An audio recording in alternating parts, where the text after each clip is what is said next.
ನಾಳೆ ಮೋಸ್ಟ್ಲಿ ಪ್ರಮುಖ ದಿನ ರಾಜ್ಯದ ಮಟ್ಟಿಗೆ. ಕಾರಣ 3 ಬೈ ಎಲೆಕ್ಷನ್ಗೆ ಸಂಬಂಧಪಟ್ಟಂತೆ ಫಲಿತಾಂಶ ಹೊರಬೀಳುತ್ತೆ. 3 ಪಕ್ಷಗಳಲ್ಲೂ ಕೂಡ ರಾಜಕೀಯ ಚಟುವಟಿಕೆಗಳು ಗರಿಗೆದರಿದೆ. ಏನಾಗಬಹುದು ಅಂತ ಮಿನಿ ದಂಗಲ್ ಫಲಿತಾಂಶಕ್ಕೆ ಕೌಂಟ್ ಡೌನ್ ಶುರುವಾಗಿದೆ. ನಾಳೆ ಫಲಿತಾಂಶ ಅಭ್ಯರ್ಥಿಗಳಲ್ಲಿ ಟೆನ್ಷನ್. ಯಾರ ಕೈ ಹಿಡಿತಾರೆ ಮತದಾರ ಪ್ರಭುಗಳು? ಚನ್ನಪಟ್ಟಣ ಚದುರಂಗದಲ್ಲಿ ಗೆಲ್ಲೋದು ಯಾರು? ಸತತ ಸೋಲು ಕಂಡ ನಿಖಿಲ್ ಗೆದ್ದೇ ಬಿಡ್ತಾರಾ? ಚನ್ನಪಟ್ಟಣದಲ್ಲಿ ಜಯಭೇರಿ ಬಾರಿಸ್ತಾರಾ ಸಿಪಿ ಯೋಗೇಶ್ವರ್? ಸಂಡೂರು ಶಿಗ್ಗಾವಿ ಗೆಲುವು ಕಾಂಗ್ರೆಸ್ಗಾ ಬಿಜೆಪಿಗಾ ಅನ್ನೋದೇ ಪ್ರಶ್ನೆ. ಚನ್ನಪಟ್ಟಣ ಶಿಗ್ಗಾವಿ ಸಂಡೂರು 3 ಕ್ಷೇತ್ರಗಳಿಗೆ ಸಂಬಂಧಪಟ್ಟಂತೆ ನಾಳೆ ರಿಸಲ್ಟ್ ಅನೌನ್ಸ್ ಆಗುತ್ತೆ. ಬೆಳಗ್ಗಿನಿಂದಲೇ ನಾವು ನಿರಂತರವಾಗಿ ಲೈವ್ ಮಾಹಿತಿ ಕೊಡ್ತಾ ಇರ್ತೀವಿ. ನಾಳೆ 3 ಉಪಚುನಾವಣೆ ಜೊತೆಗೆ ಮಹಾರಾಷ್ಟ್ರ ಮತ್ತು ಜಾರ್ಖಂಡ್ ಎಲೆಕ್ಷನ್ ರಿಸಲ್ಟ್ ಕೂಡ ಬಹುಶಃ 12-1 ಗಂಟೆ ಒಳಗೆ ಒಂದು ಐಡಿಯಾ ಬರುತ್ತೆ. ಹಾಗಾಗಿ ನಾಳೆ ಬೆಳಗ್ಗಿನಿಂದಲೇ ನಿರಂತರವಾಗಿ ಸುದ್ದಿಯನ್ನು ಕೊಡ್ತಾ ಇರ್ತೀವಿ, ಕಾಯ್ತಾ ಇರಿ. ಓಕೆ, ಇನ್ನು ರಾಜ್ಯ ರಾಜಕಾರಣದ ದಿಕ್ಸೂಚಿ ಎನ್ನಲಾಗಿರುವ ಉಪಚುನಾವಣೆ ಫಲಿತಾಂಶಕ್ಕೆ ಕ್ಷಣಗಣನೆ ಶುರುವಾಗಿದೆ. ನಾಳೆ ಬೆಳಗ್ಗೆ 8 ಗಂಟೆಯಿಂದ ಮತ ಎಣಿಕೆ ಕಾರ್ಯ ನಡೆಯಲಿದ್ದು 3 ಕ್ಷೇತ್ರಗಳತ್ತ ರಾಜ್ಯದ ಜನರ ಚಿತ್ತ ನೆಟ್ಟಿದೆ. ಈ ಕುರಿತ ಒಂದು ರಿಪೋರ್ಟ್ ನಿಮ್ಮ ಮುಂದೆ.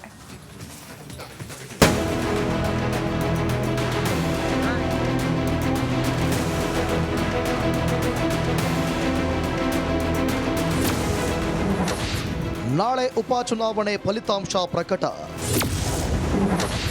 ಹೈ ವೋಲ್ಟೇಜ್ ಕಣವಾದ ಚನ್ನಪಟ್ಟಣ ಕ್ಷೇತ್ರ. ಕರ್ನಾಟಕದ 3 ವಿಧಾನಸಭಾ ಕ್ಷೇತ್ರಗಳಿಗೆ ಉಪಚುನಾವಣೆ ಫಲಿತಾಂಶ ಕೌಂಟ್ಡೌನ್ ಶುರುವಾಗಿದೆ. ಬಹಳ ಕುತೂಹಲ ಮೂಡಿಸಿರುವ ಚನ್ನಪಟ್ಟಣ ಶಿಗ್ಗಾವಿ ಸಂಡೂರು ವಿಧಾನಸಭಾ ಉಪಚುನಾವಣೆ ಫಲಿತಾಂಶ ರಾಜ್ಯ ರಾಜಕಾರಣಕ್ಕೆ ದಿಕ್ಸೂಚಿ ಆಗಲಿದೆ ಎಂಬುದು ರಾಜಕೀಯ ಚರ್ಚೆ. ಚನ್ನಪಟ್ಟಣ ಮತ್ತು ಶಿಗ್ಗಾವಿಯಲ್ಲಿ ಬಿಜೆಪಿ ಜೆಡಿಎಸ್ ಮೈತ್ರಿಕೂಟ ಗೆಲ್ಲುವ ಸಾಧ್ಯತೆ ಇದೆ. ಸಂಡೂರು ಕ್ಷೇತ್ರದಲ್ಲಿ ಕಾಂಗ್ರೆಸ್ ಅಭ್ಯರ್ಥಿ ಗೆಲ್ಲಲಿದ್ದಾರೆ ಎಂದು ಎಕ್ಸಿಟ್ ಪೋಲ್ ಭವಿಷ್ಯ ನುಡಿದಿದ್ದು, ಇದು ನಿಜವಾಗುತ್ತದಾ ಎಂಬುದು ಕುತೂಹಲವಾಗಿದೆ. ತೀವ್ರ ಕುತೂಹಲ ಮೂಡಿಸಿದ್ದ ಚನ್ನಪಟ್ಟಣ ವಿಧಾನಸಭಾ ಉಪಚುನಾವಣೆಯಲ್ಲಿ ಕಾಂಗ್ರೆಸ್ ಪಕ್ಷದ ಅಭ್ಯರ್ಥಿ ಸಿಪಿ ಯೋಗೇಶ್ವರ್, ಬಿಜೆಪಿ ಬೆಂಬಲಿತ ಜೆಡಿಎಸ್ ಅಭ್ಯರ್ಥಿ ನಿಖಿಲ್ ಕುಮಾರಸ್ವಾಮಿ ನೇರ ಹಣಾಹಣಿ ಹೆಚ್ಚಾಗಿದೆ. ಚನ್ನಪಟ್ಟಣ ಜೆಡಿಎಸ್ ಭದ್ರಕೋಟೆಯಾಗಿದ್ದರು. ಇದು ಡಿಕೆ ಬ್ರದರ್ಸ್ಗೆ ಪ್ರತಿಷ್ಠೆಯ ಕಣವಾಗಿದೆ.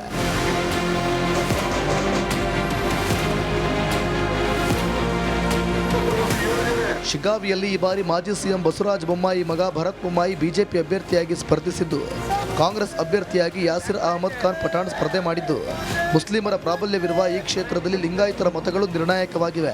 ಈ ಬಾರಿ ಇಲ್ಲಿನ ಮತದಾರರು ಯಾರ ಪರ ಒಲವಿದೆ ಎಂಬುದನ್ನು ಕಾದು ನೋಡಬೇಕಾಗಿದೆ.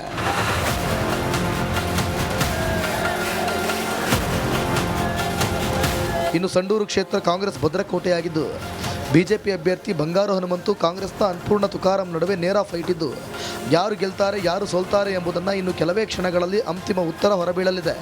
Political bureau, Republic Kannada.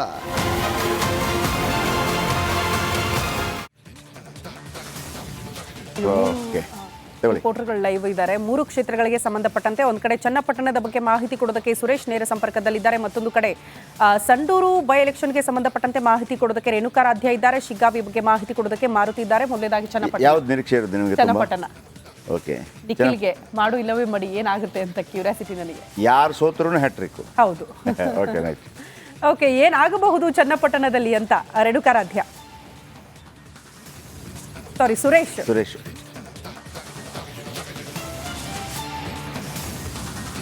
S ಶ್ರುತಿ, ಚನ್ನಪಟ್ಟಣ ಈಗಾಗಲೇ ತಮಗೆ ಗೊತ್ತಿರೋ ಹಾಗೇನೆ ಈಗಾಗಲೇ ಸಿಪಿ ಯೋಗೇಶ್ವರ್ ಮತ್ತು ನಿಖಿಲ್ ಕುಮಾರಸ್ವಾಮಿ ಇಬ್ಬರ ನಡುವೆ ನೇರ ಹಣ ಹಣಿದಿದ್ದು ಈಗಾಗಲೇ ಭಾಳ ಸ್ಪಷ್ಟವಾಗಿ ಗೊತ್ತಿರತಕ್ಕಂಥದ್ದು. ಹಾಗೇನೇ ಗೆಲುವಿನ ನಿರೀಕ್ಷೆ ಕೂಡ ಕೇವಲ ಒಂದು 5,000-6,000 ಅಂತರದಲ್ಲಿ ಇರಬಹುದು, ಅದು ಯಾರೇ ಆದರೂ ಕೂಡ ಅಂತಕ್ಕಂಥದ್ದು. ಜೊತೆಗೆ ಒಂದು 2 ಹೋಬಳಿಗಳು ಏನು ಚನ್ನಪಟ್ಟಣ ಕ್ಷೇತ್ರದಲ್ಲಿ ಒಂದು 2 ಹೋಬಳಿಗಳು, ಅಲ್ಲಿ ಒಕ್ಕಲಿಗ ಮತಗಳು ಏನಿದೆ ಆ ಒಕ್ಕಲಿಗ ಮತಗಳು 2 ಹೋಬಳಿಯಲ್ಲಿ ಲೆಕ್ಕಾಚಾರ ಈಗ ಹಾಕಿರುವಂಥ ಪ್ರಕಾರ ಯಾರ ಪರ ಬಿದ್ದಿರುತ್ತೆ, ಯಾರ ಪರ ಒಕ್ಕಲಿಗರು ಅಲ್ಲಿ ಒಲಿದಿರ್ತಾರೆ ಅನ್ನೋದು ಕೂಡ ಅದು ಈ ಪ್ಲಸ್ ಆಗ್ತಾ ಇರ್ತಕ್ಕಂಥದ್ದು. ಅಂದರೆ ಅಲ್ಲಿ ಗೆಲುವಿನ ಒಂದು ನಿರೀಕ್ಷೆ ಇಟ್ಕೊಂಡಿರ್ತಕ್ಕಂಥದ್ದು 2 ಪಕ್ಷಗಳ ನಾಯಕರು ಕೂಡ. ಯಾಕೆಂತಂದರೆ ಈಗಾಗಲೇ ಸಿಪಿ ಯೋಗೇಶ್ವರ್ ಅವರು ಕೂಡ ಮುಖ್ಯಮಂತ್ರಿ ಅವರಿಗೆ ಮಾಹಿತಿಯನ್ನು ಕೊಟ್ಟಿರೋ ಪ್ರಕಾರ ನಾನು ಸುಮಾರು 12,000-14,000 ಅಂತರದಲ್ಲಿ ನಾನು ಗೆಲ್ತೇನೆ ಅಂತಕ್ಕಂಥ ಒಂದು ಮಾಹಿತಿಯನ್ನು ಅವ್ರು ಕೊಟ್ಟಿದ್ದಾರೆ. ಜೊತೆಗೆ JDS ನಾಯಕರ ಲೆಕ್ಕಾಚಾರ ಕೂಡ ಭಾಳ ಬಲವಾಗಿರ್ತಕ್ಕಂಥದ್ದು. ಯಾಕೆಂದರೆ ಅವರು ಕೂಡ ಸುಮಾರು 8,000-10,000 ಅಂತರದಲ್ಲಿ ನಿಖಿಲ್ ಕುಮಾರಸ್ವಾಮಿ ಗೆದ್ದೇ ಗೆಲ್ತಾರೆ ಅಂತಕ್ಕಂಥ ಒಂದು ಲೆಕ್ಕಾಚಾರಗಳು ಅವರು JDSನ ಮುಖಂಡರು ಸ್ಥಳೀಯ ಲೆಕ್ಕಾಚಾರ ಎಲ್ಲವನ್ನು ಆಧರಿಸಿ ಅವರು ಕೂಡ ತಮ್ಮ ಪಕ್ಷದ ವರಿಷ್ಠರಿಗೆ ಕೊಟ್ಟಿರ್ತಕ್ಕಂಥದ್ದು. ಸೊ ಈ ಎಲ್ಲದರ ಮಧ್ಯೆ ನಾಳೆ ಇಷ್ಟೊತ್ತಿಗೆ ಸುಮಾರು 3-4ನೇ ಸುತ್ತಿನ ಒಂದು ಏನೋ ಕೌಂಟಿಂಗ್ ಶುರುವಾಗಿರ್ತದೆ, ಅಂದರೆ ಮತ ಎಣಿಕೆ ಶುರುವಾಗಿ ನಡೀತಾ ಇರ್ತದೆ. ಸೊ ಒಂದು ಕ್ಲಿಯರ್ ಪಿಕ್ಚರ್ ಸುಮಾರು ನಾಳೆ ಒಂದು 12 ಗಂಟೆ 1 ಗಂಟೆ ಸುಮಾರಿಗೆ ಒಂದು ಫೈನಲ್ ಅಂತ ಸಿಗುತ್ತೆ. ಯಾಕಂದರೆ ಕೊನೆಗೆ ಹಂತದವರೆಗೂ ಕೂಡ ಇಬ್ಬರೇ ಕೂಡ ಕಣದಲ್ಲಿರೋದ್ರಿಂದ, ಅಂದರೆ ಭಾಳ ಜಿದ್ದಿನ ಒಂದು ಫೈಟ್ ಇರೋದ್ರಿಂದ ಇಬ್ಬರು ಕೂಡ ಸಮಬಲ ಸಾಧಿಸುವಂತಹ ಸಾಧ್ಯತೆಗಳು ಭಾಳ ದಟ್ಟವಾಗಿರ್ತಕ್ಕಂಥದ್ದು ಕೊನೆಯ ಕ್ಷಣದವರೆಗೂ ಕೂಡ. ಬಹುತೇಕ ಲಾಸ್ಟು ಅಂದರೆ ಕೊನೆಯ ಒಂದು 2-3 ಸುತ್ತಿನಲ್ಲಿ ಒಂದಷ್ಟು ಮತಗಳು ವೇರಿ ಆಗುವಂತಹ ಸಾಧ್ಯತೆಗಳಿರ್ತಕ್ಕಂಥದ್ದು. ಒಟ್ಟಾರೆಯಾಗಿ ಚನ್ನಪಟ್ಟಣ ಮಾತ್ರ ಇಡೀ ರಾಜ್ಯ ಅಷ್ಟೇ ಅಲ್ಲ, ಇಡೀ ರಾಜ್ಯದಲ್ಲೇ ದೇಶದಲ್ಲೇ ಒಂದು ರೀತಿಯಲ್ಲಿ ಕೇಂದ್ರ ಬಿಂದುವಾಗಿದ್ದಕ್ಕಂಥದ್ದು. ಯಾಕೆಂತಂದರೆ ಟಿಕೆಟ್ ಫೈಟ್ನಲ್ಲೂ ಕೂಡ ದೊಡ್ಡ ಮಟ್ಟದಲ್ಲಿ ಟಿಕೆಟ್ ಫೈಟನ್ನು ಎದುರಿಸಿದ್ದಂಥದ್ದು ಚನ್ನಪಟ್ಟಣ ಕ್ಷೇತ್ರ. ಅದೇ ರೀತಿಯಾಗಿ CP ಯೋಗೇಶ್ವರ್ ಅವರು ಕೂಡ ಈಗ ಪಕ್ಷವನ್ನು ಬಿಟ್ಟು ಈಗ ಕಾಂಗ್ರೆಸ್ಸನ್ನು ಹಿಡಿದಿರ್ತಕ್ಕಂಥ ಅವರು ಕೂಡ ಸವಾಲಾಗಿರ್ತಕ್ಕಂಥ ಒಂದು ಕಡೆ ಕ್ಷೇತ್ರವನ್ನು ನೋಡೋಣ ಏನಾಗುತ್ತೆ, ನಾಳೆಗೆ ಫಲಿತಾಂಶ ಹೊರಬೀಳುತ್ತೆ.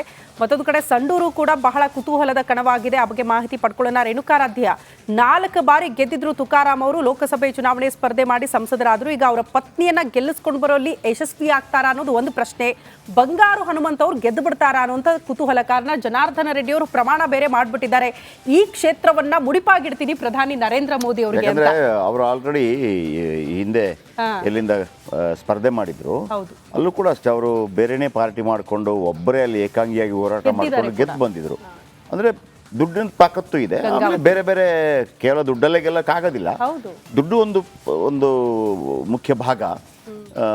ಹೇಗೆ ಅಂತ ರೇಣುಕಾರಾಧ್ಯ ಎಲ್ಲಿ ಅಂದ್ರೆ ಇಲ್ಲಿ ಒಂದು ಸಂತೋಷ್ ಲಾಡು, ಮತ್ತೊಂದು ಗಣಿದಣಿ, ಇವರಿಬ್ಬರ ಫೈಟ್, ಉಳಿದದ್ದು ಲೆಕ್ಕಕ್ಕಿಲ್ಲ. ಸೊ ಹಾಗಿರುವಾಗ ಈಗ ಲೆಕ್ಕಾಚಾರ ಹೆಂಗಿದೆ ಅಲ್ಲಿ ಅಂತ. ಜಯಪ್ರಕಾಶ್, ನೀವು ಹೇಳಿದಾಗೆ ಕ್ಯಾಪ್ಟನ್ ಅರ್ಜುನ್ ಕೊಂದಿದ್ದು ಯಾರು? ಅವ್ರ ನರೇಟಿವ್ ಎಲ್ಲಿಗೆ ತಂದಿಟ್ಟಿದ್ದಾರೆ ಅಂತಂದ್ರೆ ಸಂಪತ್ತನ್ನ ಹಂಚಿಬಿಡೋದು ಅಂತ. ಇದು ಸ್ಟುಡಿಯೋ ಟಿಪ್ಪು ಜಯಂತಿ ಮಾಡಕ್ಕೆ ಅವ್ರಿಗೆ ಖಂಡಿಸಿದ್ರು. Very nice. ಯಾರು ತಪ್ಪು ಮಾಡಿರೋದಿಲ್ಲಿ? ಓಲೈಕೆ ಹೇಳಿಕೆ ಇದು ಅಂತ ಹೇಳಿ ಯಾಕೆ ಪರಿಗಣಿಸಬಾರದು? I.N.I. ವೇದಿಕೆ ಇದು ಫೋಟೋ ಎಲ್ಲರಿಗೂ ಒಂದು ಟೈಮ್ ನಿಮ್ಮ ಸಮಯ ಮುಗಿದಿದೆ. ಅವ್ರು ಹೇಳೋಕ್ಕಿಂತ ಮುಂಚೆನೆ ಹೇಗೆ ಪ್ರತಾಪ್ ಸಿಂಹ ಪಾಸ್ ಕೊಟ್ಟಿದಂತ ಆಗ್ಲಿ ಡಿಕ್ಲೇರ್ ಆಗೋಗಿತ್ತು ಅಂತ ನನಗೊಂದು ಡೌಟ್ ಬಂತು. ಸಾಕು ನಿಲ್ಸಿ. ಕೆಟ್ಟ ಪದ ಬಳಕೆ ಕಾಂಪಿಟೇಷನ್ ಇಟ್ಟಿಲ್ಲ ನಾವಿಲ್ಲಿ.